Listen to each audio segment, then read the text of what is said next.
Welcome back, everyone, to this deep dive. This time, we're going way back in time, like way back to ancient Mesopotamia. Oh, this is going to be good. We're diving into the Code of Hammurabi. Ooh, one of the oldest legal texts we know of. Yeah, and I know what you're thinking. Laws, like rules, boring, right? What? Yeah, you'd think. Trust me, this is anything but. Oh, yeah. We're not just talking rules on a scroll.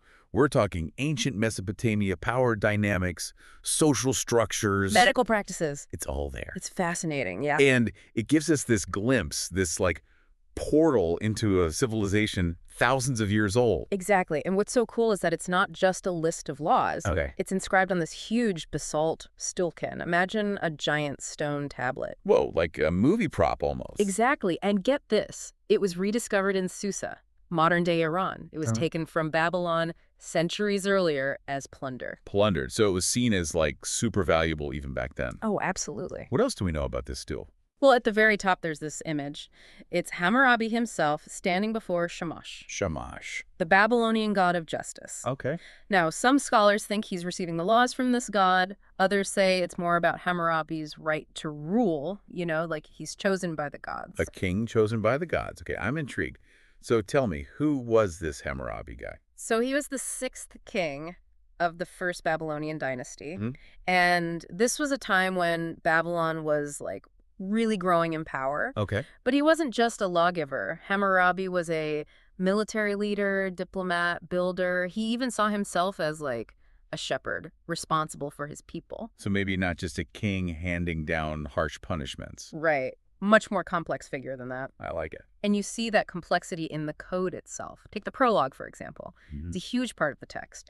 And Hammurabi uses it to boast about all his achievements. Like what? Conquering enemies, building temples, making sure there's justice for the people. So like really laying out his resume. Exactly. And, emphasizing his authority, probably to legitimize his rule, right? Yeah. And the laws. He sounds pretty confident, I'll give him that. But is this code actually like a set of laws? You know what I mean? Yeah. I read that some scholars think it wasn't even meant to be enforced. Yeah, that's a really good point, and it's been debated for years. Yeah. Some scholars believe it's a record of past judgments. Okay. Others see it as like a scholarly work on justice. It could even be a mix of all these things, really. Okay, so let's get into it. What kind of laws are we talking about? Like, give me an example. Okay, so you've probably heard the phrase an eye for an eye, right? Yeah. Well, that's the idea of lex talionis, and it's definitely in the code. Okay, so give me a juicy example. All right, imagine you're a builder in ancient Babylon. You build a house, and it collapses, Uh-oh. and it kills the owner. Well, the code says you could be put to death. Yikes. Yeah, and if the homeowner's son died, your son could face the same fate. Wow, talk about accountability. So it was all about harsh punishments then. Well, not quite. While lex talionis is there, it's much more nuanced. Okay. It doesn't always mean a literal eye for an eye. Plus, punishments varied a lot based on social class and gender. What? Social class. So even in ancient Mesopotamia, it mattered who you were. Tell me more about these social divisions. So the code mentions three main classes. The awilum, which means gentleman. Okay. Then there's the mushkunum, the commoner. And finally, the wardum or amchum, meaning male or female slave. So like a strict hierarchy even back then. Did these social distinctions actually like impact the punishments people received? Oh, absolutely. The code is clear about different penalties and remedies based on your social standing. Like the amount you'd pay in fines or the kind of punishment you'd get for a crime could be totally different if you were an awilum versus a mushugonum. Wow, this is incredible. Wow. It's like getting a peek into their society. Mm. Speaking of which, did they have regular jobs back then? Like what did people do? Oh, yeah, they had all sorts of professions. The code gives us glimpses into the lives of surgeons, veterinary surgeons, Yeah. barbers, builders, shipbuilders, boatmen, all kinds of stuff. Okay, so any crazy punishments for like a bad haircut? Haha. Well, no mention of haircuts. But what about a botched surgery? If a surgeon caused the death of, say, a nobleman during an operation, they could have their hand cut off. Whoa. So the stakes were pretty high back then. Makes you Yeah. appreciate modern medicine, that's for sure. But beyond the, eye-catching punishments, did they have any sense of justice that, like, we would recognize today? They did. You can find traces of legal principles that we still use today. Oh, really? For instance, the code emphasizes the importance of written evidence, especially in contracts. There are punishments for false accusations, which suggests the concept of presumption of innocence. And Interesting. in some cases, a defendant's intentions seem to be considered. So maybe not so different after all. It's Exactly. so fascinating to see those early parallels. Yeah, and if you zoom out and look at the bigger picture, the code's legacy is huge. In what way? Well, you can actually see replicas of this stele, the stone tablet, displayed at places like the United Nations headquarters and the Peace Palace in The Hague. Seriously. Yeah, that's how influential this text is. Wow. From ancient Babylon to the UN. That's incredible. Really speaks to the lasting impact, right? Yeah, it does. So what does the Code of Hammurabi tell us about human nature and, like, the development of civilization? That's a great question, and one that we're going to keep exploring. We've been talking about these big themes in the Code of Hammurabi, but I'm curious about the actual details. I mean, this thing is over 4,000 lines long. Right. What kind of, like, day-to-day situations did it actually address? Well, it covered a huge range of stuff, everything from false accusations and theft Right? to marriage, divorce, even inheritance. Wow. Oh, and professional negligence, contracts, agriculture. They really did think of everything. It's like a detailed rule book for their whole civilization. Remember that article you sent about Mesopotamian farming? Yeah. This links directly. The code has specific guidelines for like agricultural disputes. What happens if your neighbor's ox wanders onto your land and, damages your crops? Okay, so they had laws about runaway oxen. Yeah. That's kind of wild. Right. What else stands out to you? There's this section about the responsibilities of boatmen. Okay. I find it fascinating. So if a boatman was hired to, like, transport goods down the river and the boat sank, Oh. he was responsible for replacing everything that was lost. Wow, no pressure. Makes you wonder if they had ancient insurance, too. Maybe not like we think of it, but they definitely understood responsibility and compensation. Okay. Like if you rented an ox for plowing, right, but then you neglected it and it died, Yeah. you'd have to pay the owner for the ox. So they had rental agreements, too. Yeah. This is blowing my mind. Right. What about family matters? We mentioned marriage. Mhm. What were the laws like for women in ancient Babylon?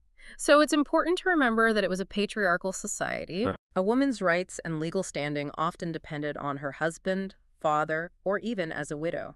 Not a lot of independence then, I'm guessing. No, unfortunately not. Their lives were pretty much defined by their roles within the family. Were there any laws that, like, protected women or gave them rights? There were a few. For instance, the code protected women from slander and those false accusations. There were provisions for divorce, but to your point, it was usually easier for men. Yeah. And a woman's dowry, so the property she brought into the marriage, that was protected in case of divorce or if her husband died. Some protection there. It sounds like a completely different world, but still interesting to see. Definitely. And remember, we're piecing together a puzzle here. We're Right. trying to understand a whole society just by looking at their legal system. Yeah, it's like being a historical detective, using these laws as clues. Exactly.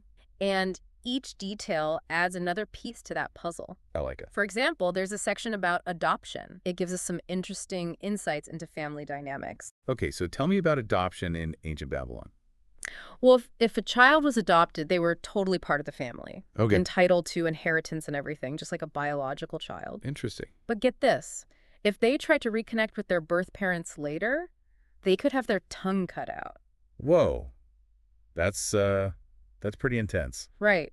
Family ties and loyalty were everything back then. It seems that way. So we've got laws about runaway oxen, sinking boats, liability, family matters. Is there anything this code doesn't cover? Well, there are some areas that might surprise you. Like what? For example, it doesn't say anything about religious beliefs or practices. Oh, that's interesting. Any idea why? It's hard to say for sure, but it might mean there was a separation between religious and secular law. Okay, that makes sense. So what's the takeaway here? What's the legacy of this ancient code beyond the, replicas at the UN? I think it all boils down to this. The Code of Hammurabi, even with its flaws and things that we might find, strange or even cruel, it's still a massive achievement in human history. So we've been on this journey through the Code of Hammurabi. Runaway oxen, botched surgeries, a little bit of ancient Babylonian family drama. It's been a wild ride. It has. But I think it's time for the big question. What's the legacy of this, ancient text? It's pretty mind-blowing to think about. These pronouncements carved in stone over 3,700 years ago, and they're still relevant today. I know. It really gives us a window into this society that's so different from ours, Yeah. but also with some surprising parallels, as we've seen. Yeah, I was reading this article about the history of law, Okay. and it mentioned that the Code of Hammurabi is like one of the first examples of codified law, meaning a written comprehensive system that applies to everyone. Right, at least in theory. Exactly. That's super important. It may not have been perfect equality or justice by our standards, Right. but it was a huge step toward a more organized, predictable legal system. Before written codes like this, Yeah. laws were based on tradition, word of mouth, or even just the whims of whoever was in charge. So Hammurabi, with his giant stone tablet and his, pronouncements from the gods, he was basically saying, here are the rules, everyone follow them. Exactly. And that concept of having a written code to guide judgments, to ensure some fairness, it's powerful. And it stuck with us. Of course, we've also seen that those rules weren't always fair, Yeah. especially when it came to social class. But even those parts, as tough as they are to, stomach, they can teach us something. Oh, absolutely. Mm. The code, with its focus on hierarchy and sometimes really harsh punishments, it forces us to look at how justice has evolved, Right. how our ideas of what's right and wrong have changed. Yeah, it's like a reminder that what they thought was just back then, we might see as totally unjust now. Exactly. So looking back at everything, from that impressive steel to the laws about oxen and boatmen, what's the one thing you want our listener to take away from this? What's the most important thing? I think it's this. The Code of Hammurabi, even with its age and its flaws, it's not just some relic of the past. It's a reflection of who we are as humans, our need for order, our struggles with fairness, and how our understanding of justice changes over time. It makes us question our own WN values and how our systems might be judged by, people in the future. That's a powerful thought. It really puts things in perspective. Law isn't static, it's constantly changing.